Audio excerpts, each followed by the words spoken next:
Здравствуйте, уважаемые. Салам урматтуу Темиров Лайф жана Айтайт десе командасынын аудиториясы. Өткөн жумада ички иштер министри генерал-лейтенант Улан Ниязбеков тууралуу 2 видео чыккан. Азыркы учурда мен президент Садыр Жапаровдун кудасы Улан Ниязбековдун көп жылдар бою мага карата кыянатчылыгы үчүн мыйзамсыз, жосунсуз жоруктары менен алышып келе жатам.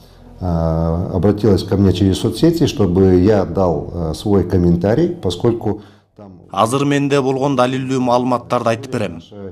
Войны с главным милиционером страны Ниязбековым. Поэтому я сегодня пришел в студию и готов дать интервью со всеми подтверждающими документами. Вот мой паспорт, пожалуйста, Гаврилов Алексей Станиславович. Мен Гаврилов Алексей, Кыргызстандын жаранымын. Учурда мен Ниязбековдун кылмыштарынын айынан апамды жоготтум. Апам мен үчүн жөлөк таяк болгон жалгыз адам болчу. Апамдын өлгөнүнүн себеби Ниязбековдун беспирделдери, кылмыштуу тобу жана соттордун, милициялардын, сот аткаруучулардын, тергөөчүлөрдүн карасантайлыгы болду. Алар биздин болгон мүлкүбүздү тартып алышты. Үмөталиев көчөсүндөгү үйүбүздү ыраа көрбөй тартып алышкан. Таң калыштуусу менин үйүмдү өзүнүн жердеши, тууганы Ашыркул уулу Кенжебекке каттатып койгон. Азыркы учурда Ашыркул уулу Кенжебек Улан Ниязбековго кошулуп алып, менин кошуналарымды коркутуп, үркүтүп жүрөт. Давление на моих всех соседей, где я прожил более 13 лет, что он является одноклассником, земляком, родственником министра внутренних дел, и что я ничего не добьюсь в нашей стране, ни по линии. Учурда мен сот адилеттүүлүгүнө жетпей келем. Башкы прокуратура, УКМК, ИИМ эч ким мага жардам бербей келет. Ошол эле Ташиевке да үнүм жетпейт. Бүгүнкү күндө менин акыркы үйүмдү тартып алышып бербей жатышат. Ниязбековдун мафиясында жүргөн Каримбаева деген сот мени 11 декабрда үйдөн чыгып кетүүм боюнча чечим чыгарган. Сот өздөрүнө чечим чыгарып, тартып алган квартираны дагы бир жолу тартып алып, мени маскаралап жатат. Бул мафия мени жана жакындарымдын бизнестеримди тартып алышты. Уже ранее отобрали и переоформили. И где же справедливость в нашей стране? Они отобрали наш бизнес, уничтожили. С Ниязбековым мы когда познакомились. Ниязбеков менен жакын таанышканда кумшекер, күйүүчү май, унаа ташычубуз. Көптөгөн жумуш орундарды берчүбүз. Ошол эле кыргыз жаштары, мигранттары четке кетпесин деп иш менен камсыз кылчубуз. Бирок адилетсиздиктин айынан ушул күнгө келди. Улан Ниязбеков экөөбүздүн ортобуздагы талаш эбак эле башталган. 1975 жылы туулган Талас облусунун Кара Буура районуна караштуу Аманбаев, мурунку Грозный аталган айылынын тургуну.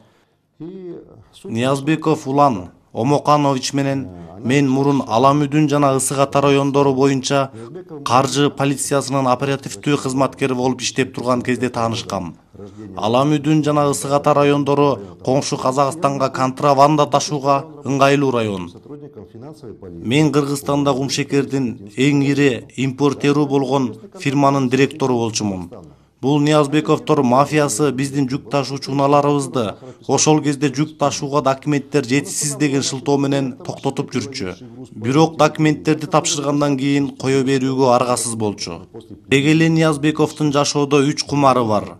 Алар автомашиналар, номерлер жана кымбат баалуу нерселер. Ниязбеков 2008 жылы Фин полициядан Баткен облустук ички иштер башкармалыгына которулган. Баткен облусу Тажикстан жана Өзбекстан менен чектешкендиктен аткезчилик жана кылмыштуулук менен алектенүүгө ыңгайлуу жер. Төңкөрүштүн алдында Ниязбеков лицензияга уруксат бере турчу кызматта иштечү. Ошол кезде ал бардык сырдуу материалдарды билүү мүмкүнчүлүгүнө ээ болчу. Ошондой эле курал-жарактарга уруксат берүү кагаздары да Ниязбековдун колунан өтчү.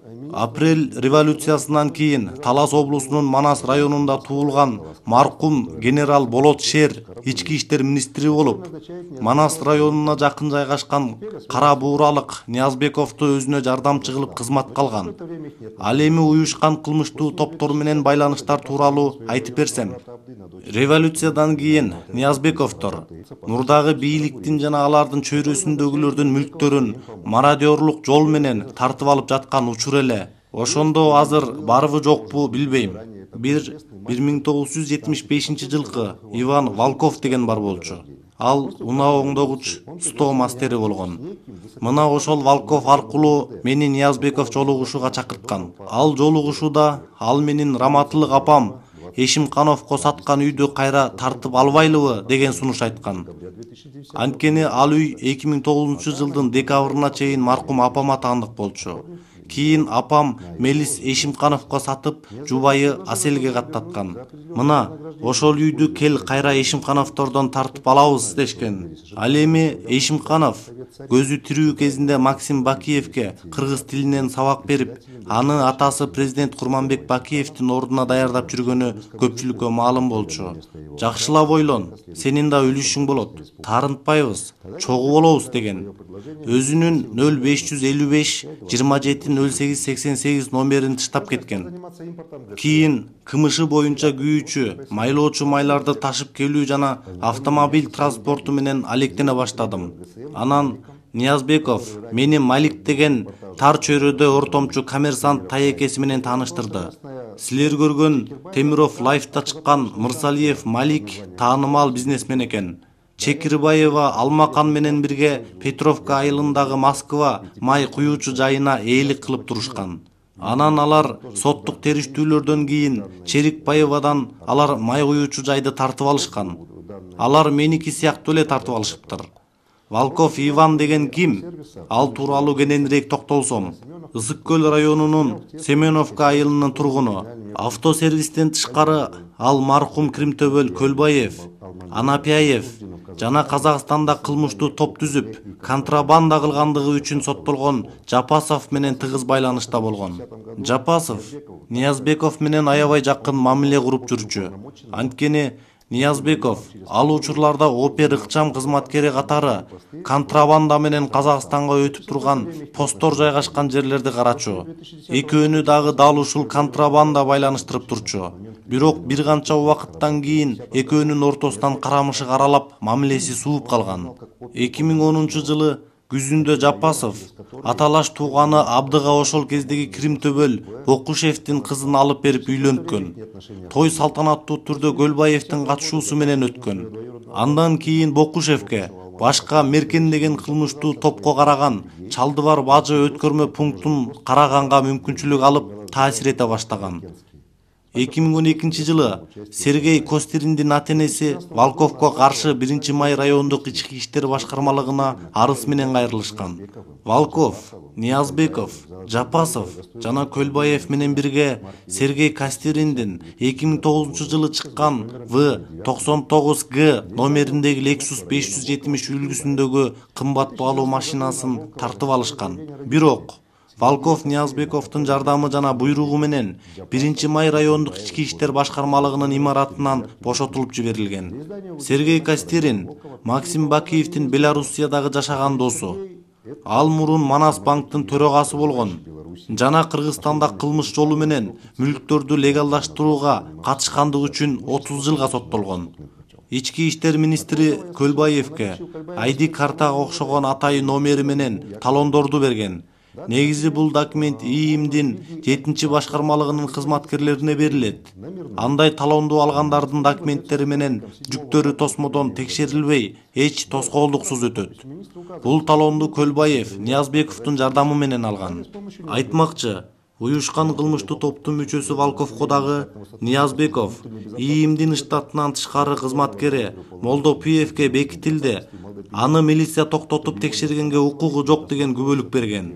Мен өз паркымды кеңейтүү үчүн 3 жүк ташуучу унаа сатып алышым керек болгон. Машина издеп жүрсөм мага Волков чалды. Ниязбеков машина таап берет, бирок машина кымбатыраак болот. Бирок бөлүп төрөй турчу машина таап берем деди. Барсак ал Ниязбеков экен. Ниязбеков Матраимовго чалды. Карыздан котулуш үчүн жумуш бер деди. Матраимовдун товарларды Борбор Азияга ташыган 600дөн ашуун жүк ташуучусу бар. Бирок мен барбай койсом, Ниязбеков машиналарды тартып алат. Матраимов мени Ошто күтүп турган. Бирок мен ага барган эмесмин. Ошондон кийин Ниязбековдон байланышып жаттым эле. Сага кандай техникалык шарттагы унааларды алып келип берели, талаптарыңды айт деп. Мага кымбат баалуу, жеңил унаалар жана жиптер менен гана алектенген Саид Ирсалиев чалды. Анан мен ОСО ачып, андан соң бөлүп төлөй турчу келишим түзүп, эсептешип алып келип беришти. Мен жүк ташуучу унааларды иштетип төлөп баштадым. Мен $155,000 бердим. Унаанын документтерин, машинанын техникалык маалыматтарын Туңгуч Транс ЖЧКсына каттат деп бердим. Аталган фирманын негиздөөчүсү жана жетекчиси өзүм болгом. Бирок булар машиналарды менин фирмама каттатыш керек болчу. Ошондо салык төлөгөнгө ыңгайлуу болмок. Бирок булар бир эле машинаны каттатып, калганын каттатпай койгон. Менин талаптарымды ишке ашыргандын ордуна кайра мени карызга батырышып, $155,000 машинаны $235,000 деп баш айлантып башташкан. Машина алып берем деген өздөрү, бирок кайра мени коркутуп, үркүтүү менен алек болууда. Кийинчерээк булар мени коркутуш үчүн кылмыштуу топтун өкүлү Моби деген каймана аты менен белгилүү Таалай Рысалиев карызды мөөнөтүнөн мурда төлөө талабын койгон. Ал Камчы Көлбаевдин уюшкан кылмыштуу тобунун мүчөсү. Раматылык Хоп кайманааты бар Улан Чолпонбаев жана Хаммер кайманааты бар Жыргалбек Саматов мурунку депутат Ахматбек Келдибеков менен сүрөткө түшкөн. Булар байланышка чыкканда, алардын сөздөрүнө кулак салбай койгондо, айласы куруган Ниязбеков мени тоготпосумду аңдап, Көлбаевди ортого салып баштады. Жүк ташуучу 5 фураны Көлбаевден алып бергем. Акча Көлбаевдики деп опурулду. Ошол жерде Ниязбеков Көлбаевге иштеп берерин айтты. Милиция мыйзамдагы ууру Камчы Көлбаевге таянып, мени коркутуп атканы таң калыштуу болду. Мындай көрүнүштү Ниязбеков КМШнын тарыхында биринчи жолу ачты. Ошондо эмне дешти билбей делдиреп калдым. Ошол Ниязбеков мага $155,000 5 машина алып берип, менин фирмама каттатып бериши керек болчу. Бирок ал бир эле машинаны каттатып жатат. Мен айла жок, Көлбаев менен коркутканда макул дедим. Акча төлөй албайм. 2 жүк ташуучу унааны алып кет дедим. Ниязбеков болсо 2 фура эмес, 3 фура бересиң деп догурунуп кирген. Ниязбеков 2 эмес, 3 машинаны газ шаарчасындагы Кронштадтская 17 дарегиндеги ИИМдин унаа токтоочу жайына коесуң деген. Мен машинаны алып барганда унаа токтоочу жайдын жетекчиси Акылбек Жапаровдун иниси Рахатбек Жапаровго өткөрүп бердим. Ачкычты Рахатбек Жапаровдун өз колуна бердим. Азыркы тапта Рахатбек Жапаров жазаларды аткаруу кызматынын төрагасынын орун басары болуп иштейт.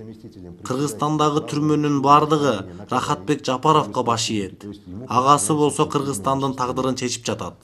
Ниязбеков, кылмышкер Волков, Сабырбек Жумабековдун баласы, УКМКнын Бишкек шаары боюнча башкармалыгынын жетекчиси.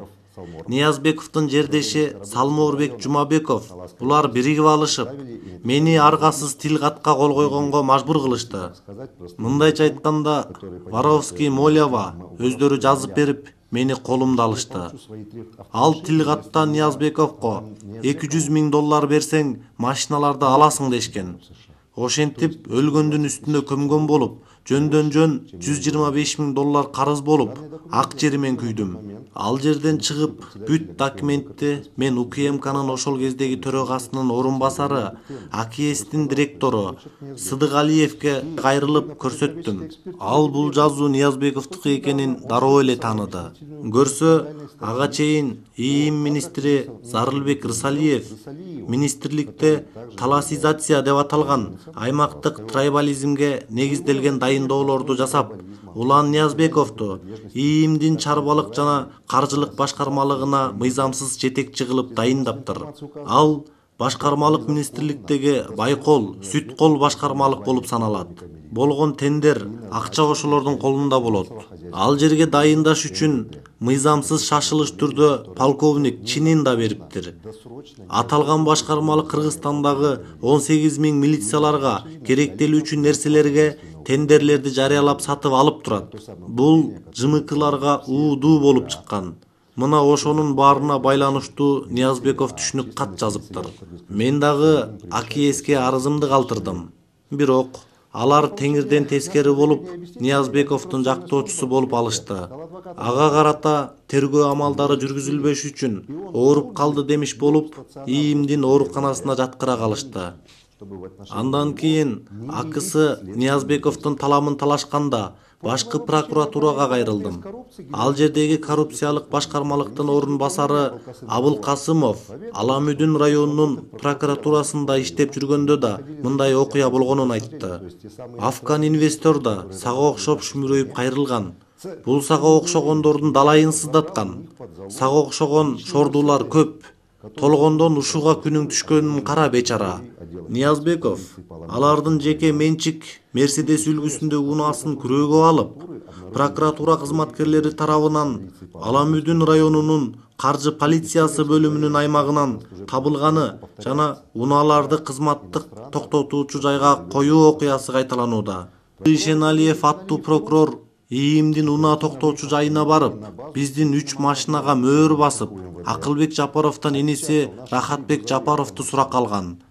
Андан кийин Ниязбеков автотранспорт бөлүмүнө келип, унаанын номерлерин жана ачкычтарын алып келген. Бирок туруп эле прокурор Ишеналиев мага кысым кыла баштады. Ал Ниязбековдун атына 2013 жылдын 31 декабрына чейин $79.500 төлөө мөөнөтү менен тил кат жазып берүүгө мажбурлады. Мен прокуратурага ишенип, жолум болду деп кубанып жаткам. Көрсө, бул иретта какаганга муштаган болуп, прокурор да Ниязбековдун кудасы болот экен, кашайып. Ишеналиев менин арызымды четке кагып, Ниязбеков менен Иралиевке кылмыш ишин козгоодон баш тартты. Аларга карата кылмыш ишин козгоого далил жок деп токтом токуп, ИИМдин полковниги Ниязбеков Көлбаевдин уюшкан кылмыштуу тобунун мүчөсү Иралиевди каржылаган эмес деп, анын мыйзамсыз ишмердигин мыйзамдаштырган. Анткени Ишеналиев да буларга табакташ болгон. Негизи Ниязбеков мыйзам боюнча кылмышка шектүүлөрдү каржылаганды мындай кой, мамлекеттин бир тыйынын чөнтөгүнө солобой, айлыкка гана жашаган кызматкер болуш керек болчу. Бирок Ниязбеков теңирден тескери иш аракеттерди кылган. Менин колумда толгон токой далилдүү документтерим турат. Бул токтомдун оригиналы Европада турат. Ал жерде Ниязбеков мыйзамсыз байыганы жазылып турат. Камчы Көлбаевдин уюшкан кылмыштуу тобунун мүчөсү Иралиев Ниязбековдон $40.000 карызга алган кагаз мына кашкайып турат. Иралиев башкы прокуратурада сурак берүү учурунда Ниязбековдон $40.000 алганын тастыктаган. Эмне үчүн далилдүү фактылардын туп нускасын Европага сактаганымдын төркүнүн айтып берейин. Себеби какпаган эшигим, барбаган жерим калган жок. Акыры көз жашымды көлдөтүп, Ташиевке, президент Жапаровга да бардым. Алар да кабыл алган жок. Айтор өзүмдү керексиз адам катары сезип калдым. Эмне кыларымды билбей дендароо болуп турам. Мен түңүлдүм. Кимге барсам эле Ниязбеков куда боло берет экен. Кашайып Садыр Жапаровга да куда болгонго жетишиптир. Эми эч кимге барбай эле коет окшойм. Баары бир Ниязбековдун кудасы болуп чыгат да. Бир жумадан кийин мен Ниязбековго Toyota Land Cruiser унаамды берип, Ниязбеков менен Иралиев көрсөткөн адамга ишенип кат жазып берүүгө аргасыз болдум. Ниязбеков унааны $50.000 баалап алган. Азыркы учурда менин квартирама карата кылмыш иши козголгон. Учурда 5 жылдан бери тергөө жүрүп, бирок сотко өтпөй туңгуюк болуп жатат. Азыркы тапта Ниязбеков ИИМ министри болуп турат. Бир да сот ага даап бара албай, кылмыш иштерин козгогондон коркуп атышат. 2013 жылдын март айынан май айына чейин азыркы министр Ниязбеков, уюшкан кылмышкер Иралиев, кылмышкер Волков мага күндө чалып $29.500 бер деп жанымды койбой акча талап кылышкан. Машинамды $50.000 баалаганда калган акчаларды бер деп доолап башташты. Мен мөөнөтүнөн мурда төлөп берүүдөн баш тартканда алар мага карата дагы бир кутум уюштуруп, Чернышева аттуу адамдын атынан Свердлов РИИБине арыз жаздыртышкан. Булар убал сооптон коркпогон немелер экен. Бирөөнү таап келип, менин үстүмөн жасалма кылмыш ишин токутканга ашыгышкан. Бул жорук баарына белгилүү, журналистпи, чиновникпи, бир нерсени жоктон таап, кылмыш ишин козгоп койгон көнүмүш. Булардын арыз жазганга да кишиси даяр турат. Талаптарына баш ийбесең түрмөгө тыгып, ал жерден Камчы Көлбаевдин шалмандары аркылуу сабатат. Ниязбеков, Иралиев, Волков үчөө мени сабунага алып барышкан. Чөгөлөп карызымды төлөйм деп кечирим сура дешти. Мен да алардын мындай жоосунсуз жоругуна намысым жол бербей, кызыл кыргын болуп уруша кеттик. Ошол жерден жакалаша кеткенге чейин бардык. Булардын тийип койсо сийип коет дегендей эле чын тийди немелер экен. Бара калып тергөөчүгө даттана калышыптыр. 2013-жылдын 22-майында Свердлов РИИБинин тергөөчүсү мени айыптап суракка чакырды. Жабырлануучунун жактоочусу Баки Кулдашев мени бир дагы күбөсүз чакыргандан кийин комиссиялык иликтөө жүргүзүү боюнча мага арыз жазды. Ниязбековдун адвокаты кийинчерээк далилсиз ушак токуп мени айыптаган. Кийинчерээк анын уулу бирөөнүн чөнтөгүнө баңгизат салып ийип, акча талап кылгандыгы боюнча УКМК кызматкерлери тарабынан Свердлов РИИБинин ыкчам кызматкерлери жана штаттан тышкары кызматкерлери акча опузалап кылган кылмыш ишинин алкагында кармалган. Болот Темировду да ушул адвокаттын баласына окшогондор наша менен подстава кылып, камайбыз деп шерменде болгон. Эч кандай экспертиза жок эле мага ушак токуган. Мага арыз токуган сыңары бир аялга арыз токуттуруп, Болот Темировдун чөнтөгүнө наша сала калып, аны өз мекенинен кубалап чыккан. Мындай жорук өлкө тарыхында төбө чачты тик тургузган окуя болду. Тергөөчү комиссиялык экспертиза дайындаган. Ал кезде Саламаттык сактоо министрлигине караштуу Республикалык медициналык экспертизалык бюронун директору Ильяс Бегилеров болгон. Ал бул кызматка 2013-жылы дайындалган. Бул кишини да революциядан кийин Ниязбеков кызматка койгон. Себеби Бегилеров Ниязбековдун кызыкчылыгы үчүн аны экспертизалык тыянактарды чыгарып турган. Ал дагы Ниязбековдун жердеши болгон. Экспертизанын жыйынтыгында айыптуу орлотуу үчүн бурмаланып, Ниязбековдун акчасын кайтарып алуу планы боюнча СИЗО 1ге камоо максатында жасалган. Ал жерден мени кылмышкерлердин колуна салып берүү арам ою болгон. Ниязбековдун адвокаты мени камакка алуу боюнча өтүнүч менен кайрылган. Бирок прокуратура ага каршы чыгып, мени эч жакка кетпөө тууралуу тил каты менен кое берген. 2013-жылдын 1-августунда менин ишим Свердлов райондук сотуна берилген. Төрага эртең менен ишти бир судьяга тапшырды, деп менин жактоочум Цой айтты. Бирок эртеси күнү Гилязеттинованын катчысы ага чалып, сот башка күнгө жылдырды деди. Менин ишимди ушул Гилязеттинова карамай болгон. Анткени Ниязбеков менин ишимди өзүнүн жакыны карашына өтө кызыктар болгон. Себеби Ниязбеков менен Гилязеттинова экөө мурдатан жакындан ымала санашып жүргөн немелер экен. Ниязбеков Чүй облусу боюнча тергөөчү болуп иштеп турганда, Гилязеттинова каржы полициясында тергөөчүсү болуп иштеген. Ошондуктан ал мени күнөөлүү деп таап, Көлбаевке салып бермей болгон. Бактыга жараша менин жактоочуларымдын аракеттеринен Гилязеттинова карачу сот иштеринен артка чакыртып алып, азыркы тапта бул ишти Бишкек шаардык сотунун төрагасы Эсеналиевке өткөрүлүп берилген. Ошентип мен камалбай калдым. Ниязбековдун жакыны Гилязеттинованын ойлогон ою ойроң болду. ИИМдин каржылык чарба башкармалыгын жетектеп туруп, менден 1.484.000 өндүрүп берүү боюнча Ленин райондук сотуна доо арыз менен кайрылып, 2 батиримди камакка алган. Ал кезде анын айлыгы айына 25.000 сомдон ашчу эмес. Соттун чечими менен Ниязбеков менин телефон номеримди ошол кезде Бишкек ШИИБынын кылмыш иликтөө өрттөө бөлүмүнүн башчысы болуп иштеген Асан аттуу ишкер болгон бир тууганы Токтомамбетов Үсөнгө берген. Көрдүңөрбү? Кызыл шапкечендер бири-бири менен байланыш экенин. Үсөн мага Ниязбековдун пайдасына чыгарылган соттун чечимин көрсөтүп, WhatsApp'тан жазды. Алардан $29.500 талап кылып, соту жок эле ооз-эки сурап баштаган. Мен баш тартканда Ниязбеков менен өздөрү сүйлөшө турганын айтты. Ошондон кийин алардын атасы алдамчылык боюнча Чүй облустук ички иштер башкармалыгына арыз жазып, Асан Токтомамбетов мени тергөөгө чакырган. ИИМдин ички коопсуздук кызматынын кызматкерлеринин кийлигишүүсүнөн кийин гана мен милициянын имаратынан чыктым. Себеби анын баласы ишти калыс карай албастыгы белгилүү болчу. Себеби мыйзам боюнча кызыкчылык кагылышы болуп калмак. Атасынын арызын баласы карай албайт. Заявление в ГУВД Чуйской области по факту мошенничества, куда меня пригласил Асан Тохтомамбетов на разбирательство. Как недавно в расследовании Темиров Лайф обратно фигурировал. Темиров Лайфта да $750,000 карактатып ийген факты чыккан.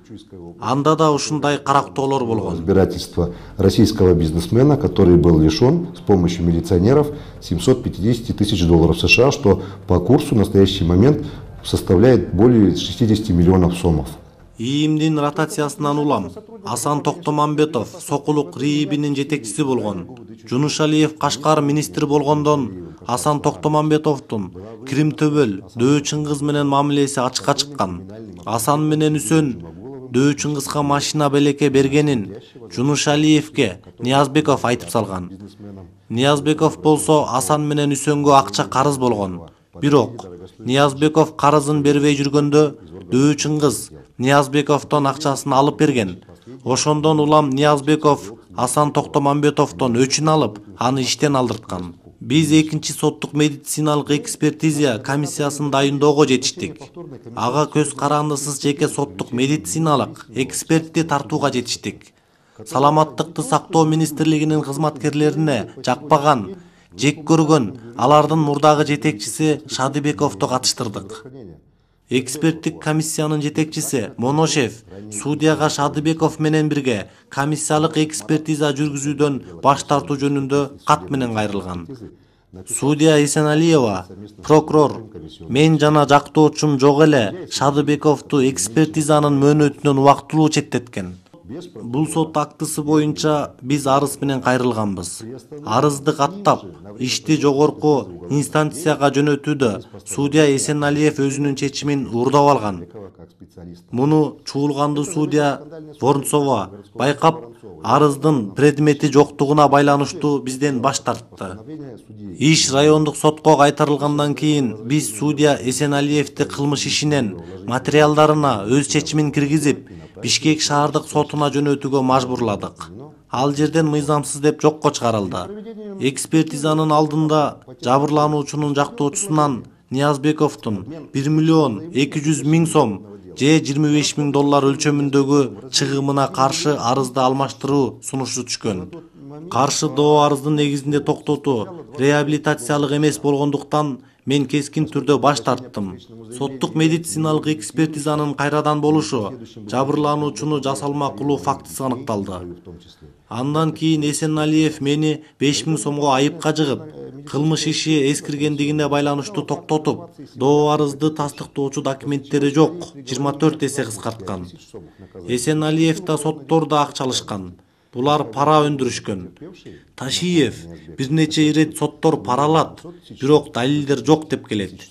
Мени кабыл алсаңыз, сизге кантип алышкандарын астыңызга жайып берейин. Вот поэтому я и говорю, пригласите меня, генерал, на личный прием, истребуйте дела, мои документы.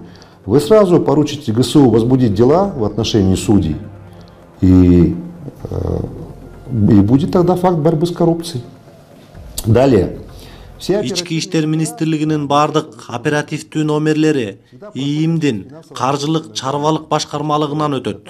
Мен бул тууралуу Бишкек шаардык прокуратурасына Ниязбеков милицияларга берилчү тонировкаланган номерларды уюшкан кылмыштуу топко мыйзамсыз таратып жатканын жазгам. Москва Абдрахманов көчөсүнүн кесилишинде Ачакей деген белгилүү акча алмаштыруу жайы бар. Эске салсак, Ачакей уруусу Манас районунан чыккан.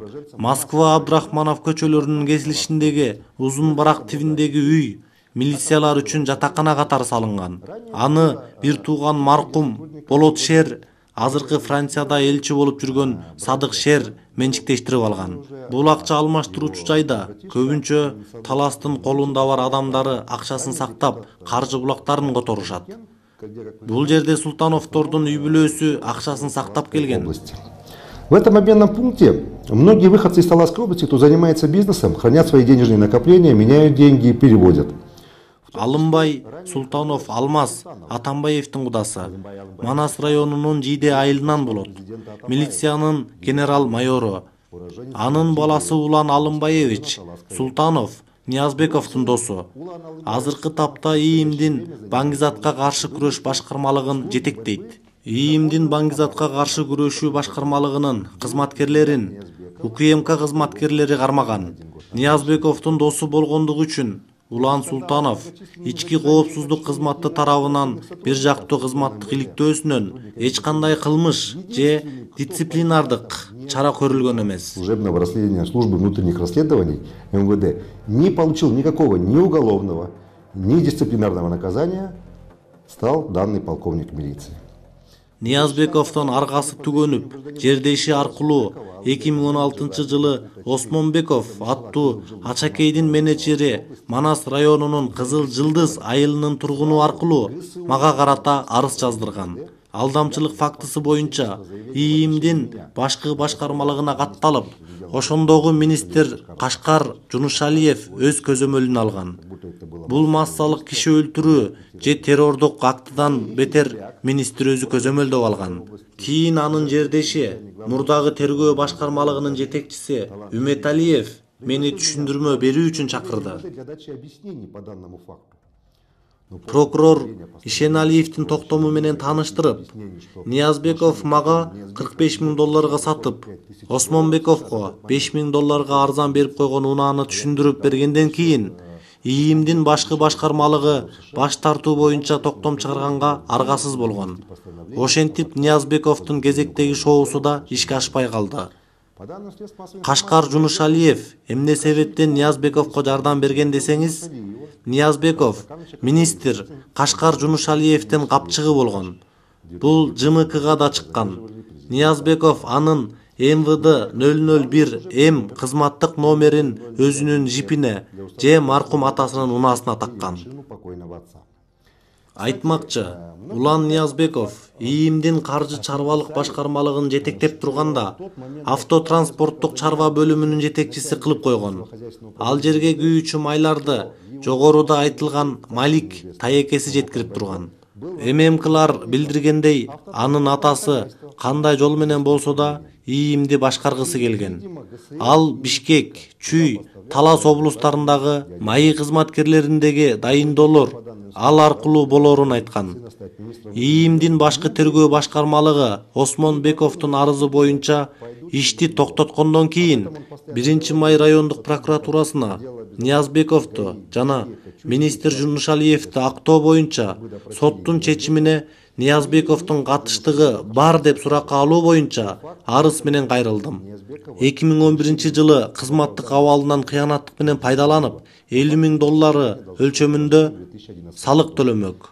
Ниязбеков менен ички иштер министри Турганбаевдин ортосунда коопсуз шаар тендери жана 2010 жылдагы революция учурундагы талап тоноочулук фактылары боюнча депутаттык комиссиянын ишинин жыйынтыгы боюнча пикир келишпестиктер чыгып, анын жыйынтыгында жумуштан бошотулган. А также были результаты работы депутатской комиссии Джоркинеша по фактам мародерства во время революции 2010 года, который вынудил написать рапорт об увольнении по собственному желанию. ИИМден бошотулгандан кийин мага карата Ленин РИИБи аркылуу бардык чараларды колдонуп баштады. Исполнителей Ленинского района. Арест моей квартиры, сторожевая карточка на выезд из Кыргызстана, запрет переоформления документов, прав, ЗАГСа, разрешение на ношение оружия, все, что можно. После того, как он проиграл выборы, Ал Ата Мекен партиясынан шайлоого аттанып, $150,000 короткон. Жөнөкөй полковникте мындай акча кайдан келген? бывает, он занялся оценкой и реализацией моей квартиры. Вот по заявлению с вот этим валютчиком... Менин ажырашып кеткен аялым экөө биригип алышып, мага каршы иштеген. Булар мен ажырашкандан кийин аябай ынак мамиледе боло баштаган. 2017-жылы Ниязбеков менин батиримди 3,93,000,000 сомго баалаган, бирок саталган эмес. Поскольку деньги Ниязбеков всегда любил. Торги, назначил торги, но торги не состоялись, потому что никто не захотел с этой квартирой связываться и покупать. В 2018 году Ниязбеков проводит... 2018-жылы Ниязбеков батиримди 3,488,000 сомго баалаган, бирок сатылбай калган. Себеби бул үй талаштуу экенин билип, кардарлар алган эмес. 2018-жылдын апрель айында ЖМКлар маалымдагандай, Матраимовдун жардамы менен Жунушалиевдин тушунда ИИМдин 7-чи башкармалыгына Ниязбеков жетекчи болгон. Аларга жакпаган адамдарды аңдып, тыңдап, провокация уюштуруу үчүн Ниязбековду жетекчи кылышкан. 2019-жылы 18-июнда Скачкова, Гаврилова жана Оптима банкка карата ири өлчөмдөгү алдамчылык боюнча кылмыш иши козголгон. Ал жерде мен жабырлануучу катары көрсөтүлгөн. Бегалиева, Скачкова, Гаврилова, Оптима банк үчөөнүн кылмыш иштерин ишке ашыруу үчүн колдоо көрсөткөн. Коррупциялык ресурсту пайдаланган Ниязбековго сот Мира Жээнбекова менен биригип алып, анын кызыкчылыгына иштеп, жердеши катары 2017-жылдын 21-декабрында Ленин райондук сотунун чечимин мыйзамсыз түрдө чечимди жокко чыгарган. 2021-жылдын 13-январында ички иштер министри болуп тайындалган Ниязбеков бул чечимди жогорку сот аркылуу тастыктап, иш Талас облусунун Кара Буура районунун судьясы жердеши Темирбекованын кароосуна жиберилген. Аны карабай туруп райондук соттун архивине жазып коет. 2021-жылдын августунда Бишкек шаардык ички иштер башкармалыгы Ниязбековдун табакташына карата кылмыш иши жок деген негизде ишти токтоткон. Андан кийин ар бир суракта Бишкек ШИИБинин башчысынын орун басары Мирлан Насиров аркылуу көзөмөлдөп турчу. Ушул киши WhatsApp аркылуу, видеовызов аркылуу Ниязбековго көрсөтүп турчу. Мен жабырлануучу болсом, булар каткырып күлүп отурушчу. Насиров Ниязбековдун куйругу. 2022-жылдын июнь айында Коопсуздук кеңешине кайрылгандан кийин ИИМдин тергөөчүсүнүн токтомун жокко чыгарып, УКМКнын Бишкек шаардык башкармалыгына жердеши Салмоорбек Жумабековдун өндүрүшүнө жөнөткөн. Салмоорбек Жумабеков Райым Матраимовдун өкүл баласы болуп эсептелинет. Матраимовду УКМКнын маңдайындагы май куюучу жайдан кармаган. 9 ай иш иликтенген эмес. Ниязбеков суралган дагы эмес. Анткени ал Жапаров Садырдын кудасы болгон. На заправке напротив ГКНБ и напротив той квартиры, которая принадлежит Матраимову.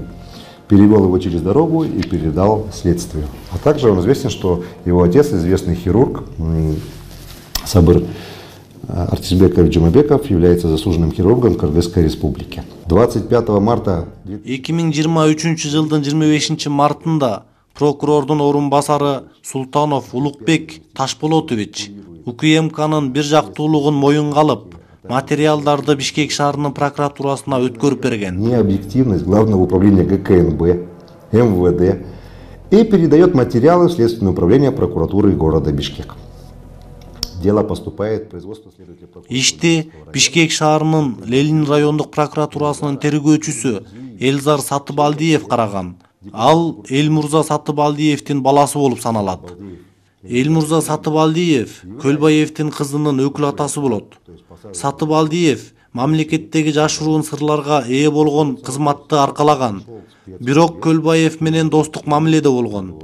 Сатыбалдиев ага ылайык эки алдамчыга кылмыш ишин козгогон эмес. Аларды териштирүүдөн кийин прокуратурадан бошоткон. 26 майда 1-май райондук РИИБинин Ниязбековдун тууганы Ашыркул уулу Кга карата кылмыш жолу менен алынган мүлктөрүн легалдаштыруу боюнча чараларды көрүү жөнүндө жазуу жүзүндө арыз катталып, бүгүнкү күнгө чейин көзөмөлгө алынганына карабастан ички иштер министри 6 айдан бери бир дагы тергөө амалы жүргүзүлгөн жок. Мен генерал Ташиев менен 2022-жылдын 12-апрелинен баштап жеке кабыл алуусун күтүп келем. Бирок УКМКнын мамлекеттик күзөт кызматынын бөлүм башчысы Мусаев улуттук коопсуздук кызматынын бөлүм башчысы Ниязбековдун кызыкчылыгы үчүн мени киргизбегиле дептир. 2023-жылдын 25-августунда мен Ниязбеков менен Ашир Хотжаевди тергөө учурунда кызматтан алуу өтүнүчү менен башкы прокуратурага кайрылгам. Ага 8-бөлүмдүн прокурору Суракматов Азат менин арызымды Бишкек шаарынын прокуроруна жөнөтүп, ал министрдин баш тартуусунан Ленин райондук ички иштер бөлүмүнүн башчысына жөнөткөн. Көрсө, Ниязбеков миңдеген милиция кызматкерлеринен турган армиясын кылмыштарды байкоо жана каттоо үчүн атайын колдонгон. Мындайча айтканда, Ниязбеков Зулушевди ушинтип коркуткан. Тагыраак айтсак, ал мени 1 жыл жеке кабыл алуудан корккон. Зулушев Алым Кадыр Бейшеналиевге карата 7 кылмыш ишин козгоп камап койду го. Ниязбековго болсо кылмыш иши козголбойт. Ниязбеков өзүнүн кылмыштарын жаптырып койгон. 1,5 миллиардтан ашык чыгым келтирген Ниязбеков эч кимге акчаны төлөбөй ээн эркин жүрөт. Прокурор Суракматов Азат Борбор калаанын мурдагы мэри Азиз Суракматовдун бир тууганы. Депутат Адахан Мадымаровду камакка алынышына айыптоочу тарап болгон. Депутат Адахан Мадымаровду камакка алынышына айыптоочу тарап болгон. Кылмыш ишинде өзгөчө ири өлчөмдө алдамчылык фактысы боюнча катталган. Сотко берилбей жана келтирилген зыяндын орду толтурулбай келет. Көрсө учурда Ниязбеков мурда тартып алган мүлктөрдү эки шериги Скачкова менен Гаврилова Ашыркул уулунун наамына кайрадан катталып, Ленин райондук сотунун жардамы менен судья Керимбаева аркылуу кайра алып кетүүнү каалап жатышат. Социалдык тармактарда өлкө жетекчилиги же УКМКнын төрагасы же президент тууралуу пост жазууга аракет кылсаңыз, сизди, мисалы Орусияда болсоңуз, ИИМдин Россия Федерациясындагы өкүлчүлүгү тез эле аныктап, Кыргызстанга алып келип соттошот. Менин үйүмө эйлик кылгысы келген Орусиянын жараны Скачкованы 6 айдан бери Ниязбеков аныктай албай келет.